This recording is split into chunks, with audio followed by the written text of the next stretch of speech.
वज़ीर दिफा ख्वाजा आसिफ ने नवाज शरीफ को ओवरसीज़ पाकिस्तानियों के दिल की आवाज़ करार दे दिया। लंदन में तकरीब से खिताब में इस बात का एतराफ़ किया कि मुस्लिम लीग नून के लोग सोशल मीडिया के इस्तेमाल में कमज़ोर हैं। इसी वजह से अवाम की एक बड़ी तादाद एक बददियानत आदमी को ईमानदार कायद तस्वुर करती है। वो बार बार जो है मियां नवाज शरीफ के मुतल्लिक़, मियां नवाज शरीफ के खानदान के मुतल्लिक़, हमारी लीडरशिप के मुतल्लिक़ ऐसी बातें करते हैं जिनका सच के साथ कोई वास्ता नहीं।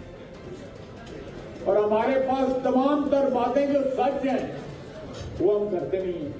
ये एक ऐसी जंग है जो दिल से नहीं, दिल तो आपके नवाज शरीफ के साथ है, साथ दिमाग भी आपको चलाने पड़ेगा। इसको फैलाएं, लोगों को शौक दें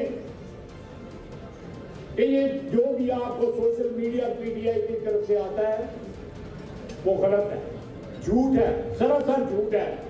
इतना बददियानत बंदा हो और पाकिस्तान की आवाम की एक बहुत बड़ी तादाद है वो उसको जो है ईमानदार समझती है।